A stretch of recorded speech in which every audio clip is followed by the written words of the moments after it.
को कीजिए, पर आपको इससे थोड़ी तकलीफ आने वाली है। तकलीफ यूं है कि आपको बिजली के निर्खों में तब्दीली करनी है। आईएमएफ ने नहीं कहा, नेप्रा ने कहा है, ओगरा ने कहा है कि गैस के निर्खों में तब्दीली करनी है। आईएमएफ आपको ये कह रहा है कि ये काम प्लीज कर लीजिए, वो हमें करने पड़ेंगे। अगर आईएमएफ में नहीं होते तो हम वही करते जो हमेशा करते हैं। डॉक्टर साहब, मेरा बड़ा सादा सा सवाल है कि इन सब का ताल्लुक सिर्फ एक ही चीज से है कि पाकिस्तान इस वक्त एक डॉलर लिक्विडिटी क्रंच में था। उसका सिर्फ एक ही हल है जो इंटरनेशनल आर्किटेक्चर में है, और वो आईएमएफ के साथ रहना है। नवंबर से आज मैं आपसे बात कर रहा हूँ, जुलाई 2023 हो गई है, यानी कि नवंबर 22 से हमें मतलब तकरीबन 8 माह हो गए हैं। हम आईएमएफ को उस तरह यूज़ नहीं कर सके। जिस दिन आपने स्टाफ लेवल एग्रीमेंट किया है आईएमएफ के साथ, तो फिच ने आपकी रेटिंग को अपग्रेड किया।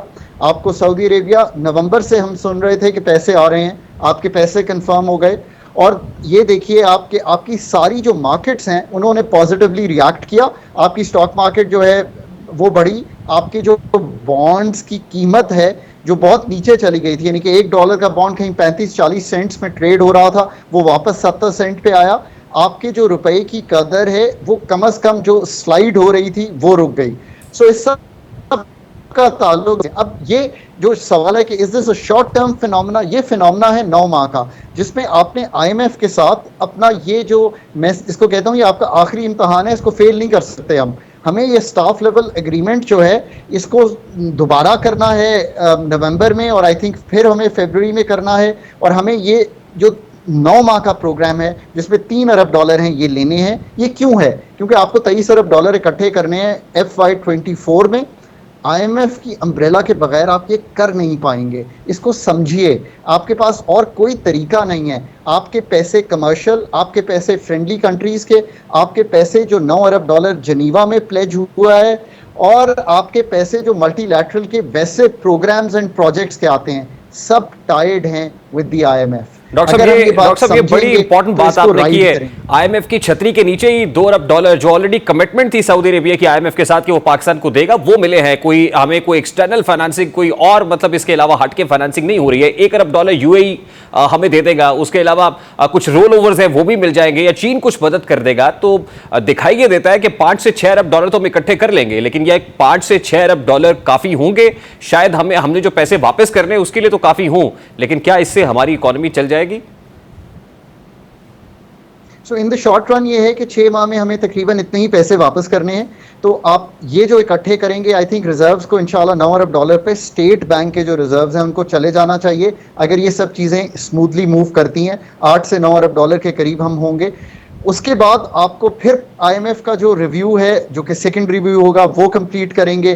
फिर आप अपने जो रीप्रोफाइलिंग, बाकी पैसे, और फिर आप असल काम पे भी तो शुरू करेंगे ना। आप डेट की रीप्रोफाइलिंग करेंगे, अपनी जो एक्सटर्नल डेट की है, जिसमें आपके जो बहुत से, मेरा ख्याल है 12-13 अरब जो है वो तो हमें फ्रेंडली कंट्रीज़ का रीप्रोफाइल करवाना है इस साल में। फिर उसके बाद आप असल काम की तरफ आएंगे कि ये जो अभी आपकी फंड फैसिलिटी है ये अगले 3 साल के लिए तो नहीं चलनी। ये पाकिस्तान का प्रोग्राम है, इसको सपोर्ट और एड कर रही है एक फैसिलिटी जिसको शॉर्ट टर्म में स्टैंड बाय कहते हैं और लॉन्ग टर्म में उसको एक्सटेंडेड फंड फैसिलिटी कहते हैं। मैं पूरी कौम से फिर ये कहता हूँ कि पाकिस्तान का कोई राह फरार नहीं है आईएमएफ से। There is no plan B, there is only one plan and that is the one we are getting into.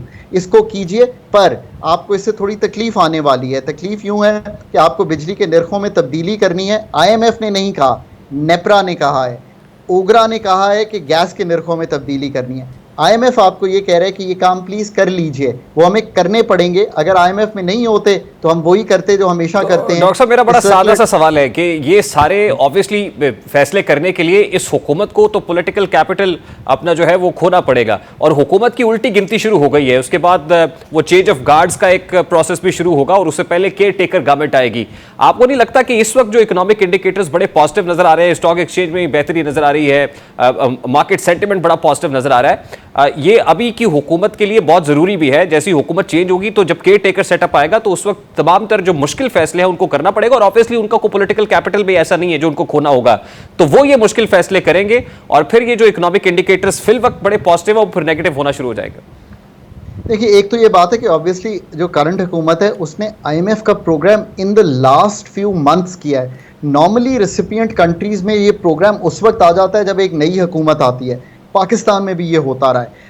इन्होंने अपना उस टाइम पे पॉलिटिकल कैपिटल यूज़ किए, अब उसको गेन करने के लिए थोड़ी सी इन्फ्लेशन बेहतर हो, थोड़े से रिजर्व्स बेहतर हों, थोड़ी सी सप्लाईज बेहतर हों मुल्क में, थोड़े रिजर्व्स बिल्डअप करें, थोड़ा इस्तेहकाम आए, जिसको हम कहते हैं मैक्रो, थोड़ी सी जो स्टेबिलिटी है वो दिखाई देना शुरू हो नंबर्स में, चाहे शॉर्ट लिव्ड हो। पर ये फैसले जो दो मैंने आपके सामने रखे हैं ये तो करने पड़ेंगे।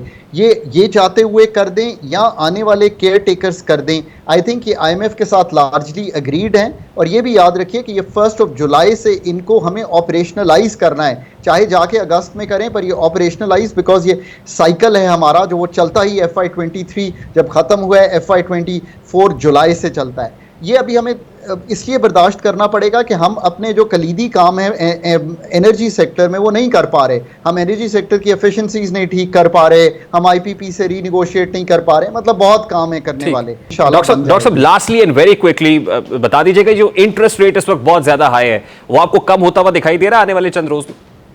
आई think we are at the peak of the inflation. ये दुनिया भर में, मैं ये कहता हूँ, ये मैं पाकिस्तान नहीं, मैं I work with fund managers across the world. Central banks ने जितनी टाइटनिंग करनी थी वो पीक ऑफ द साइकिल पे हैं, पाकिस्तान में भी पीक ऑफ द साइकिल पे हैं। And I think we reach the peak. As inflation tames in the coming 6 months we should see some betterment. बहुत बहुत शुक्रिया डॉक्टर खान।